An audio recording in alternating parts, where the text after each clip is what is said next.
Hi there. Welcome to my series going over every piece of music in Final Fantasy VII Rebirth. Our Costa del Sol vacation is sadly already half over, so let's make the most of the time left. You ready? It's time to make a splash.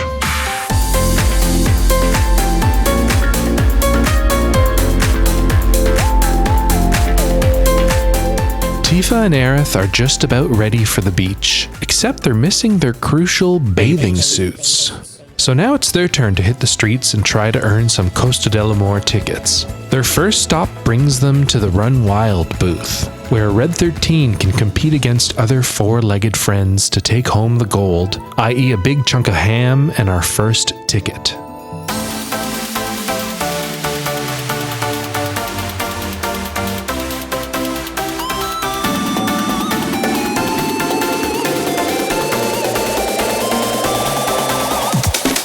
Here we are with this chapter's third arrangement of the Costa del Sol theme, this time as a very upbeat dance club track.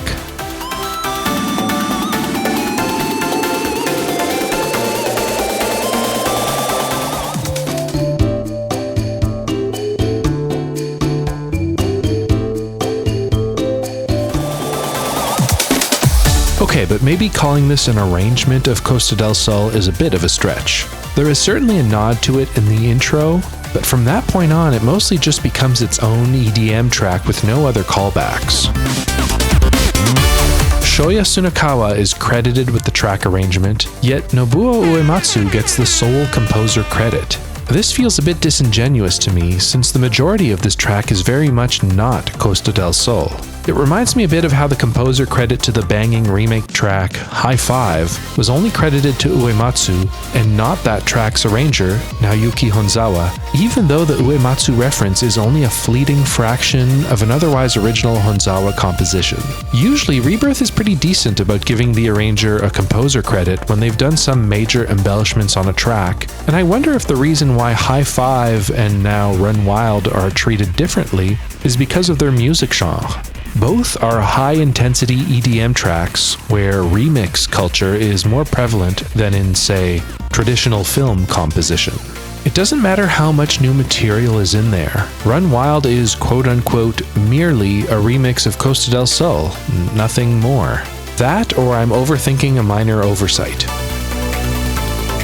I should note that this track, along with the Pirates Rampage one from last episode, both by Tsunekawa, were not on the original soundtrack but were included with the Gold Saucer and minigame disc. Anyway, moving on.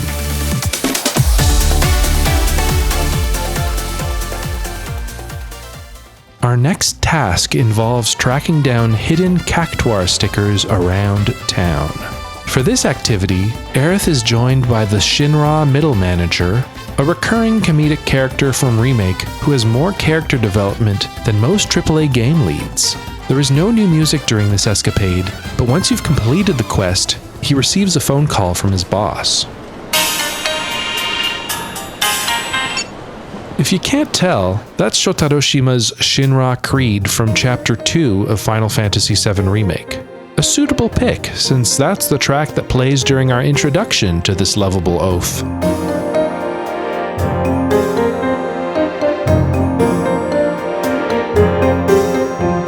Shinra Creed is also a very clear arrangement of Barrett's theme.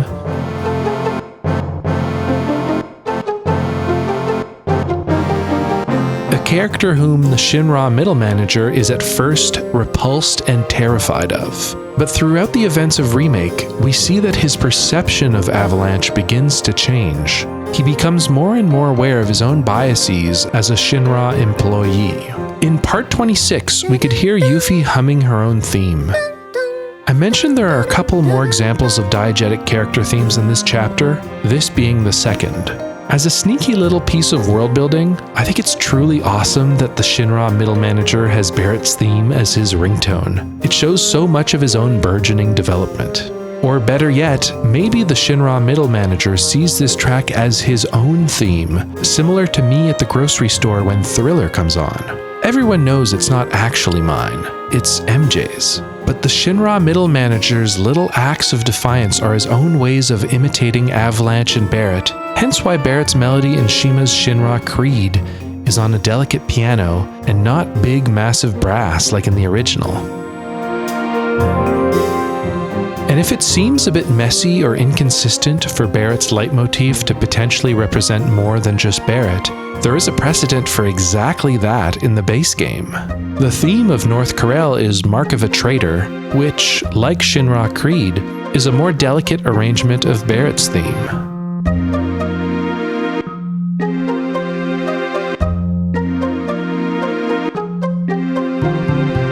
At the end of this chapter, the Shinra middle manager brandishes a new name: Unemployed.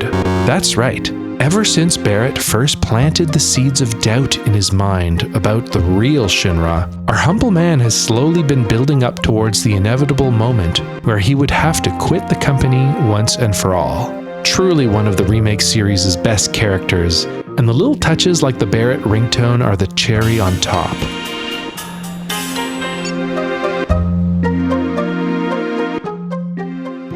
We've got 2 more precious bathing suit tickets to earn. The first involves tidying up all the segways strewn around town. There's no new music attached to that one, but the next one does.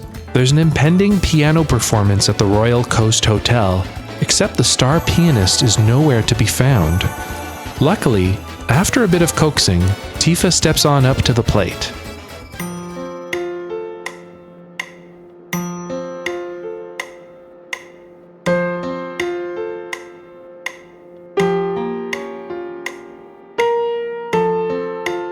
This is our second track for Rebirth's piano minigame, following On Our Way in Chapter 4. This time we have a lovely new arrangement of Tifa's theme, made by Junosuke Usui. Or at least it's lovely sounding if you're good at the minigame. Otherwise it sounds pretty stiff. I went into great detail about the minigame's mechanics and how the sound layering works during that episode, so I won't repeat it here.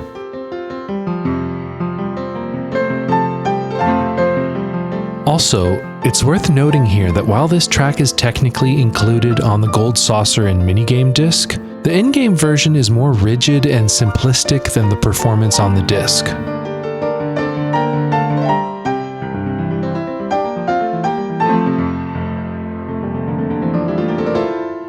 This is that third instance of a diegetic character theme, by the way. In the world of Rebirth, who do you think actually wrote Tifa's theme, and what is it actually about?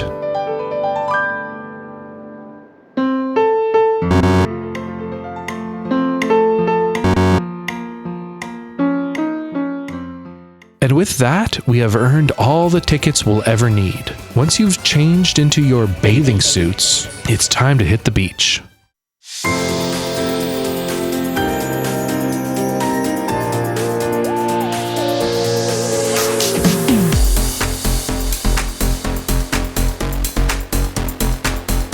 The good times never seem to stop in Costa del Sol, eh?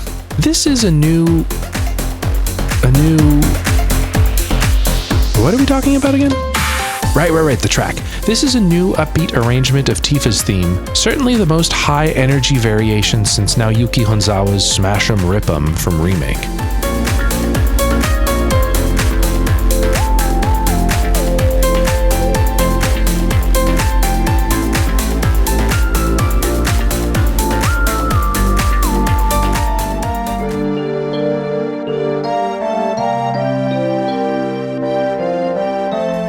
Sadly, this track here didn't make it onto the Rebirth original soundtrack, which feels like a small tragedy in and of itself, so we don't know who arranged it. I suppose it's the right level of electro energy to be a Honzawa track, although it's also not too dissimilar from Tsunekawa's Run Wild track we heard at the top of the episode.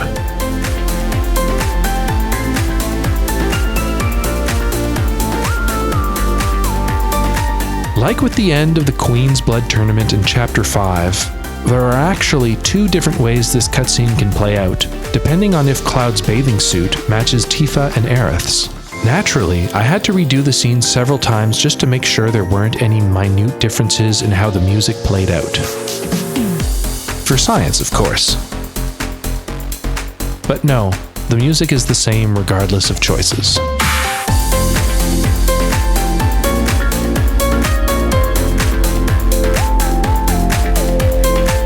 Once you're done reloading your save and replaying this scene a couple dozen times, it's time to move on. The music fades out as Red 13 spots someone. No, not Johnny. Upon the reveal of Hojo, our next track starts up.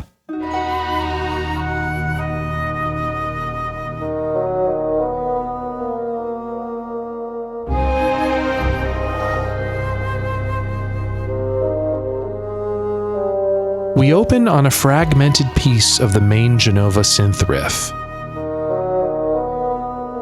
In the comments of my Part 25 video, a few folks pointed out that Hojo is almost always accompanied by a piece of Jenova's theme whenever he's on screen. So, like with the Shinra middle manager co-opting Barrett's theme, it's probably safe to say this partial Jenova melody functions as our main Hojo leitmotif within the remake trilogy canon.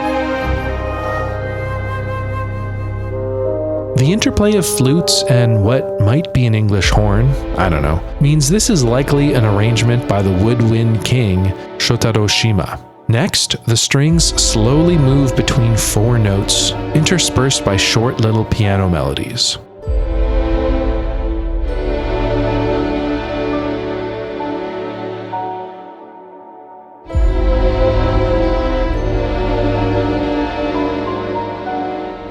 Considering the context of the scene and also the camera's focal point, it would make sense for either the strings or the short piano lines to be referencing our newly minted Black Robes leitmotif, except it's not quite there.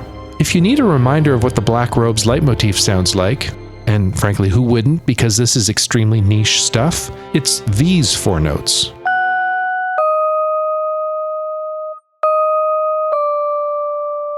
Let's compare that to the slow strings melody and what the piano is playing.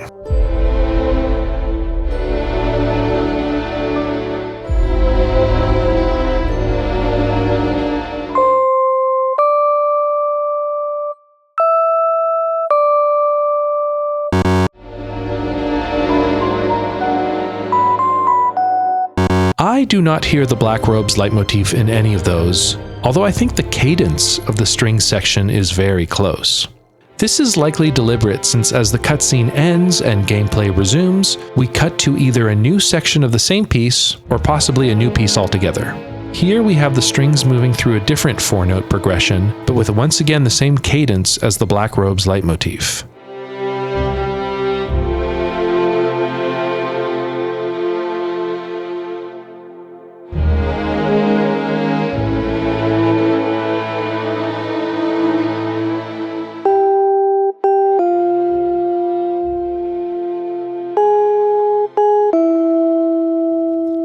The notes too are also much closer to the original, although unlike Nakamura's very bleak-sounding original, the underlying chords here instead give the melody a sense of ambiguity. Unease, certainly, but as for why, that's yet to be seen.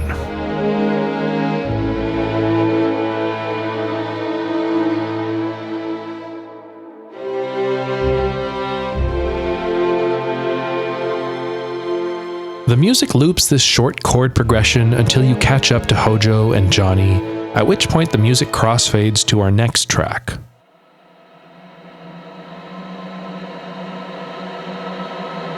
Does the ominous synth pad layer sound familiar to you? Because we heard it during the introduction to the Black Robes leitmotif at the beginning of Chapter 4. As well as during Yoshinori Nakamura's remake and Yuffie intermission tracks, Mako Poisoning and Shinra Victim.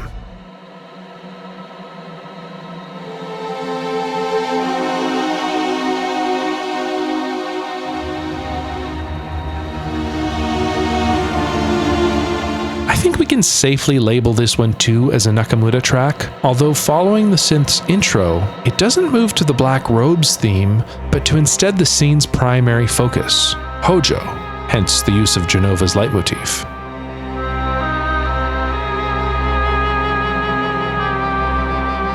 The fragmented Jenova melodies are interspersed with other little melodies, though some of their origins seem harder for me to place. The quick 4 notes from the French, English, horn initially made me think of Wutai.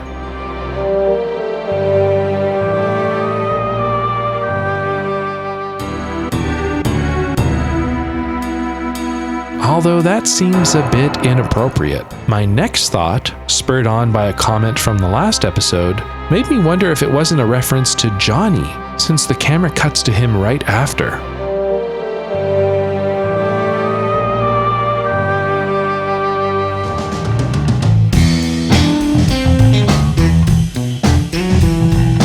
We then move back to some Genova melodies, both the main synth riff and the bass synth riff on piano and some types of bells.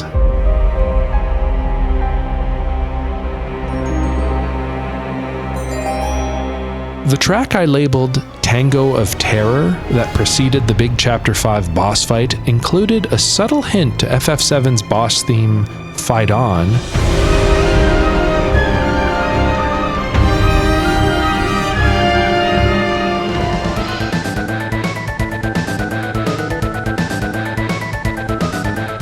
and the same is true of this track here. Nakamura, or whoever the arranger is, sneaks in the main Fight On guitar riff in between the Genova melodies.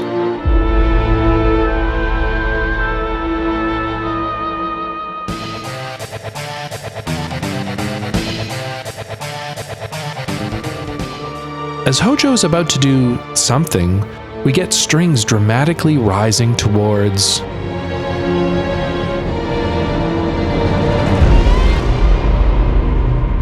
some sort of synthy howl.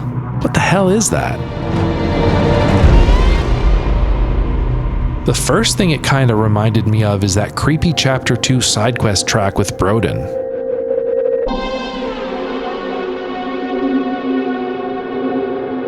It's a different sound, or at least different notes, but both involve Shinra/Genova subject tomfoolery, so maybe there's something there?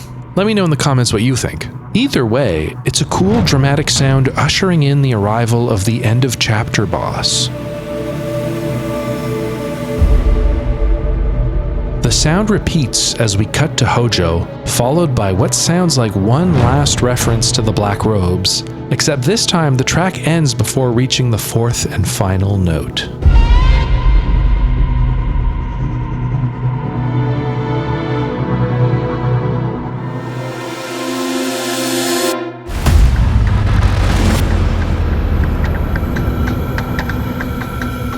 While this is pretty seamless sounding, I think not only is this the start of a new track, I also think this is an example of that elusive arranger to arranger handoff I discussed all the way back at the beginning of Chapter 4. You're forgiven if you've forgotten what the heck I'm talking about, since that episode went up in early January 2025.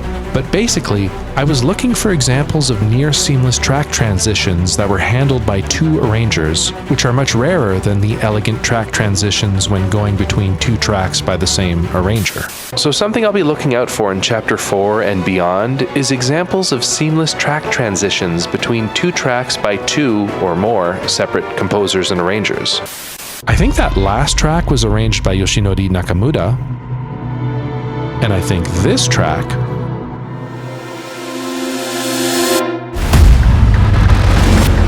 is the beginning of Tadayoshi Makino's work on Chapter 6 of Rebirth. And what do you know? That is one slick transition. That's the assumption I'm going with, at least. I guess all of this could be Makino, come to think of it. Anyway, the track starts with rhythmic synths and pads as the Grasptropod begins snatching the Black Robes UFO catcher style.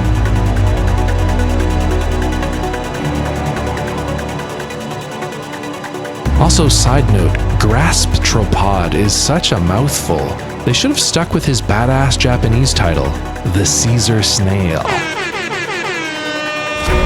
Rhythmic action strings kick in with an ostinato as the party rushes to the scene.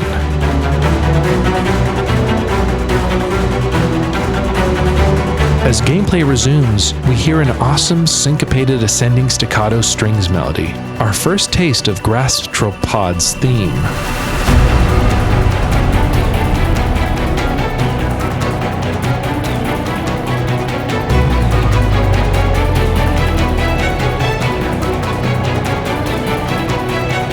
This is followed by a 4-note strings melody that once again isn't exactly the Black Robes leitmotif, but I think that's exactly what it's evoking.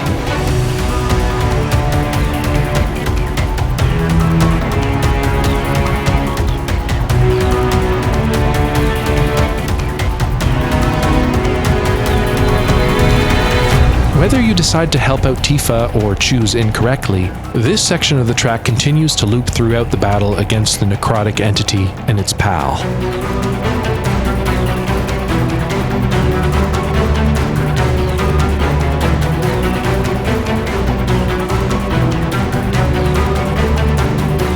Once you've dealt with the last one, the track jumps to a new section as Aerith and Barret get snatched away.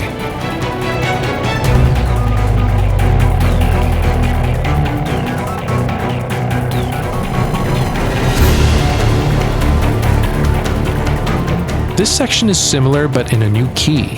The Caesar Snail ostinato strings build and build, leading us right into the chapter's final boss.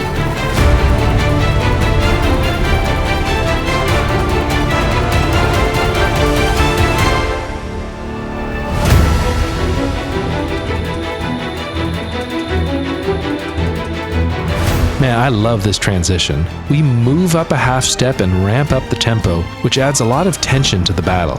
Very slick. Following the Caesar Snail's own ostinato pattern, it moves to a familiar ascending melody, although Makino seems to lean into the fact that Let the Battles Begin and the Shinra Rising melodies sound quite alike. Here he starts with what seems more like Let the Battles Begin, before quickly blurring it with the closing notes of Shinra. Very sneaky and shifty, just like the dude controlling this robot. Following that, we get a new percussive melody that forms the foundation of the piece. That Black Robe's leitmotif is beginning to drive me nuts because I'm starting to suspect its presence in every vaguely similarly cadenced 4-note melody. I think I've huffed too many of Sin's toxins. I mean Mako poisoning.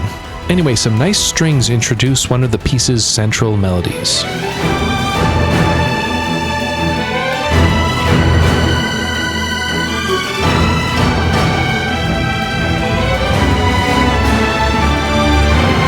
There's a lot of build-up in this first phase as Makino piles additional layers onto the mix.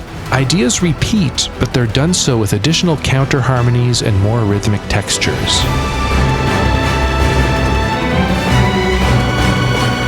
Following the second verse, we suddenly move to a new key and a whole bunch of new musical ideas.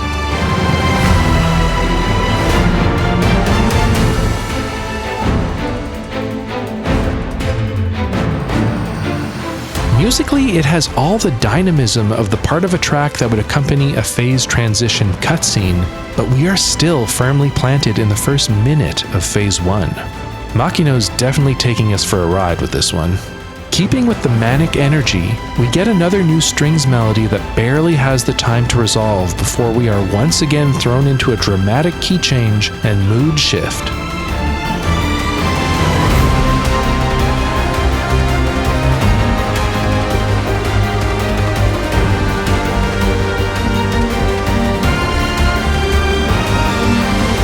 This new section has a more traditionally or earnestly heroic sounding chord progression, which I think pairs so beautifully with the surreal quality of this scene. The fact that Rebirth plays this sequence of Cloud fighting in his bathing suit with a parasol relatively straight is just so funny to me. A smart music director might have chosen someone like Shingo Kataoka, known for oddball tracks like Johnny's Seaside Inn, to compose a piece to accurately match the goofy tempo of this battle, but an 800 IQ music director like Keiji Kawamori knows a hyper-dramatic, super dynamic original composition from Remake's undisputed boss battle King is just way, way funnier, actually. Before the track loops, we finally get a slight breather as the synths and percussive elements make space for just the strings. Phew, that's a lot. Hitting the damage threshold triggers a cutscene along with the next section of the music.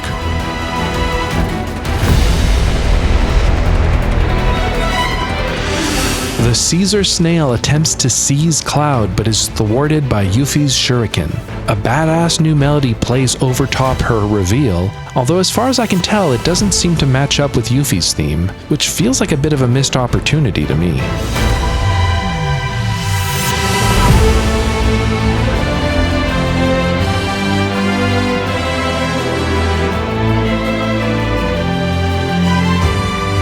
Even without the reference though, it's a pretty sweet musical sequence. This then leads us right into the battle's second phase.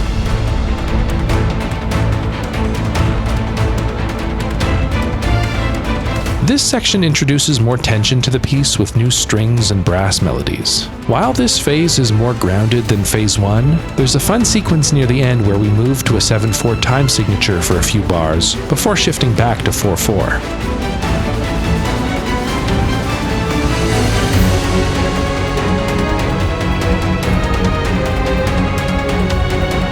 It's a pretty smooth time shift that foreshadows its more dramatic implementation in Phase 3. They're not trying to draw attention to the shift here, so much as just acclimate your ears for what's to come.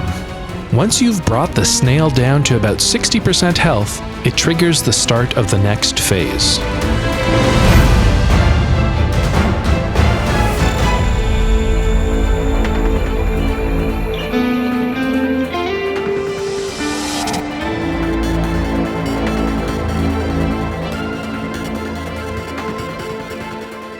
Following the strings melody that to me seems to be evoking Shinra, a fat and fuzzy synth blares as the track slips into its final form.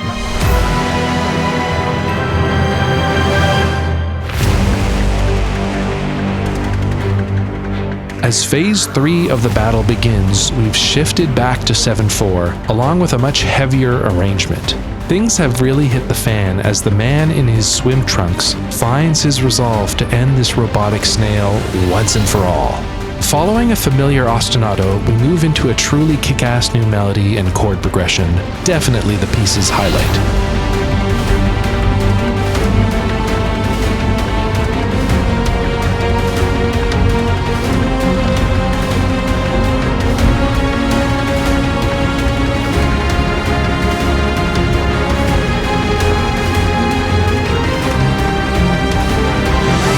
It's just so big and keeps expanding and growing. The brief shift back to 4/4 for the crescendo is fabulous too.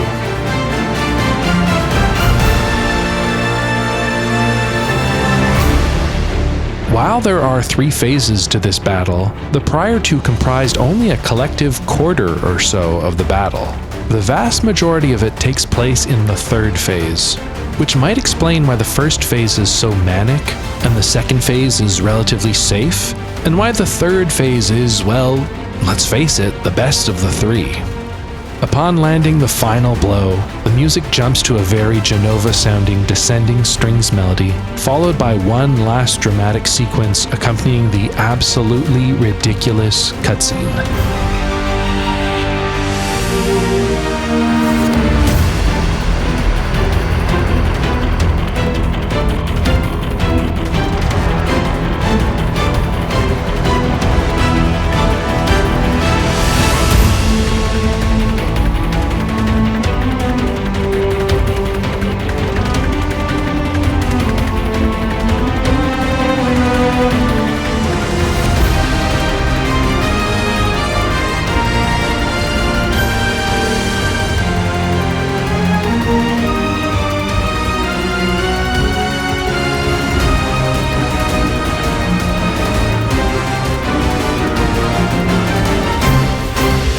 I truly want to believe there's a reference to Johnny somewhere in that outro, but honestly, I can't find one. He already got 2 tracks last episode, so maybe any more would just be tempting the wrath of the Whispers. Oh well. As Hojo dips, we hear the last of a mysterious synth.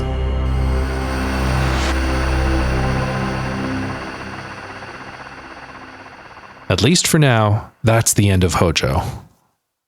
Later on that day, the party decompresses at the beach.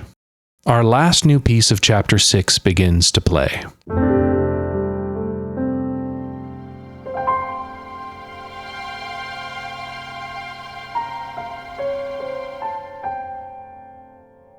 The piano in the intro plays the opening melody from Dear to the Heart, followed by a woodwind playing the Whispers melody.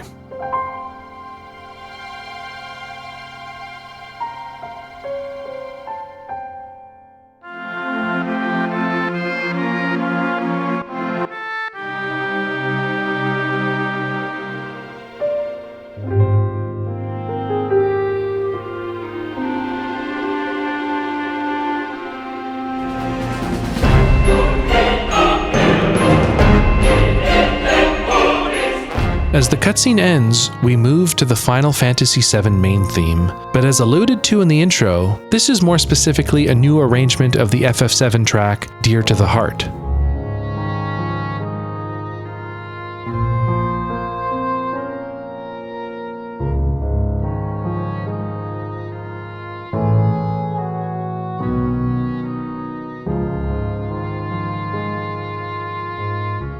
Dear to the Heart plays at several points throughout FF7, but is largely associated with Corel, which makes sense here since Costa del Sol is technically in the Corel region. However, its introduction in FF7 is when the party properly exits Midgar, in a scene that is largely omitted from Remake. This scene here on the beach then makes for a nice substitute, as, like that scene at the end of Midgar, the characters are finally allowed a breather, and you, the player, can speak to everyone on your own terms.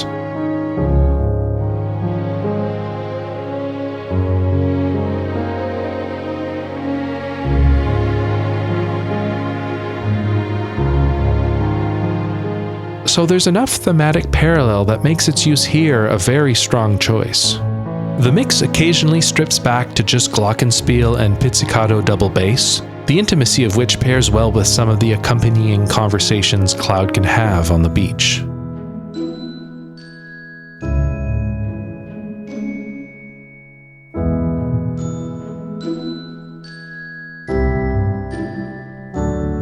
What, you're thinking of Aerith? Tifa? No, I mean with the middle manager, of course. Come on, this is a big moment for him.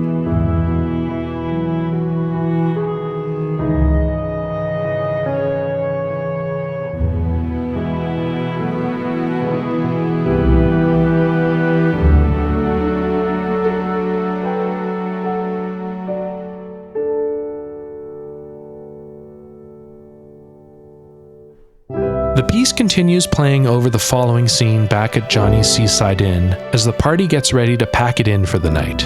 Another absurd, action-packed day for Cloud and the Cloudettes.